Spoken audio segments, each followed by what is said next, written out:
Well, it looks appetizing. Yeah. Sláinte.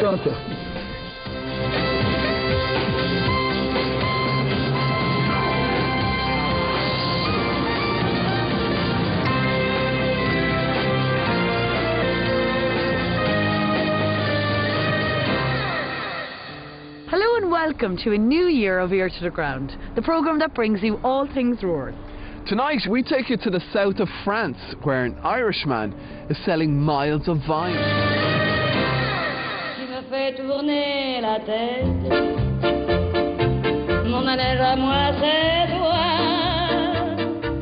This is the south of France, and the fields and all the hills around me here are covered in vines, because this is a famous wine producing region called Languedoc, and it's here that one Irishman has come to carve out his own little paradise and create a nice little business as well.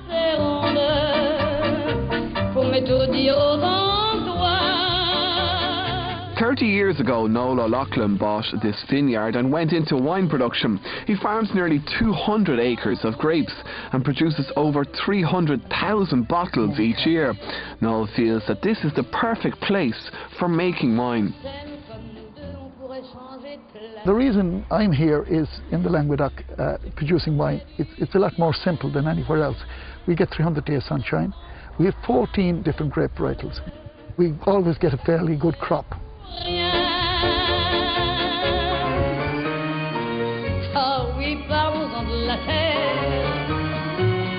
What really makes Noel's business unique is that he sells lines of vines to Irish people seeking to dip their toes into the French wine market. Well, we're farming 174 acres of vines at this moment in time, owned by a varietal of people. I, for instance, own about 26 or 7 acres of my own, which is a small amount. And the smallest one of them would have one little small row costing €700, which he gets something around 130 bottles of wine a year from. The attraction, firstly, is a hobby, because if you drink wine, firstly, you have the fun of owning a piece of land that's managed for you and cared for you. You have the fun of coming and seeing your wine in a barrel in a cellar. It's a way of earning a few bob, or is likely to make a few bob on the long period rather than the short. Despite being deep in the heart of France, Noel's wine has a distinctly Irish twist. We decided to go organic because of the demand in the marketplace. Part of the modern organics is using organic materials. We find that liquid seaweed, which is used, regular seaweed was used for potatoes in the west of Ireland in my day. They have a system now for fermenting the liquid seaweed in Donegal and in the west of Galway. We can spray it onto the leaves in the month when the leaves start in the month of March and April. It gives strength, more power, and it's got a wide protection for the sun. It prevents mildew.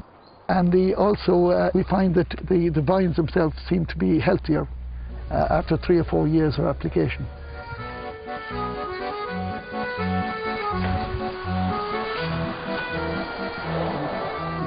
So Noel, the grapes are picked. Yeah. What happens? They're all shoved into big tanks like this? The juice is put in here after fermentation. So you just get pure liquid comes into a big tank like this. Yeah. It has to be thermostatically controlled here. We try to keep our temperature. This fermentation is finished. We keep the temperature under 18 at all times in this to mature the wine slowly, so it doesn't come on too fast. So that's converting the sugars into alcohol, yes, and giving that winey taste, for the want of a better phrase. Yeah. What happens then, Noel? I see all these casks here in front of me. I thought these were ancient history in winemaking, that everyone was getting away from them because they were too expensive. Well, basically, you cannot mature a softened wine, particularly here in France, without oak. After 4 months in this big cuvées, they're all pumped in here, and they matured here for 9 to 12 months. Okay. So you have to, in other words, you're saying you have to get that oaky kind of flavour into the wine, yes. Right. Yes. In order to soften it and bring it on and make it more consumer friendly. Does it matter how old the oak is? Does the wine continue drawing a kind of an oaky flavour? No. Oak barrels are efficient for 2 to 3 years only. Do you have to chuck these out then after 2 or 3 years? No, we actually add. We have a new device from Chile where we get pieces of oak all interlinked, and these act as almost the same as a new barrel and cost about 1/5 of the cost. You're cheating the system. No, I thought the French way of making wine was all about the tradition and sticking to the tried and trusted ways. Well, of course, this is being financially efficient, and it's doing the same job. So the wine is fermented a little bit longer in these, maybe up to a year or whatever. Yeah, well, it's matured, really. Matured for up to a year. And then you just drain it off into a bottle? And then when we think it's ready, we drain it into the tanks here. And these tanks are for blending before bottling. And the finished product then? The finished product then is put into our bottles. This is one of your labels here. I see. Is that a painting of the Galway hooker boat? Or? Yes, it is, and it's also a wine label that we're trying to leave a mark that we're having an effect on the wine industry in France. We're changing the methods of blending and maturing, and we're also trying to create more subtle wines for the general market, not the expensive wines, for the general market. Okay. And this is the end result. Well, it looks appetising. Yeah. Sláinte.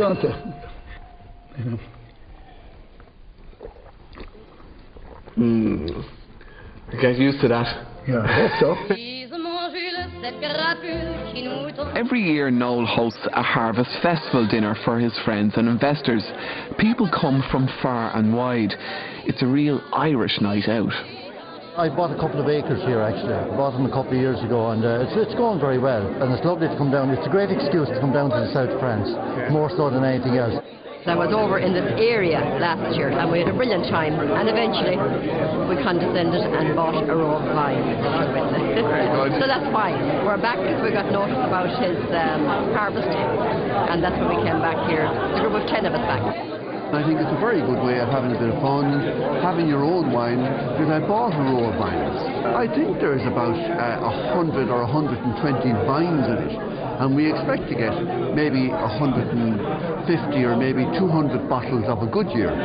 Well, I was absolutely fascinated with the idea of having a share in a vineyard. I never in my wildest dreams thought that I'd share a vineyard, but now I do. I was here last year and we drank a lot of wine and we had some great fun. So it's just the novelty of the whole thing. Lifting glasses is and opening bottles is our main task here.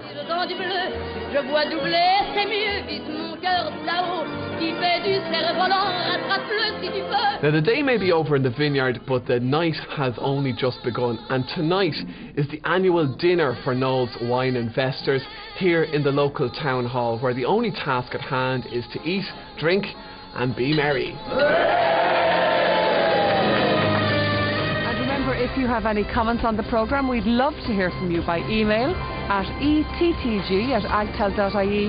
or you can phone us on the comment line at 1850 927 927. Happy New Year!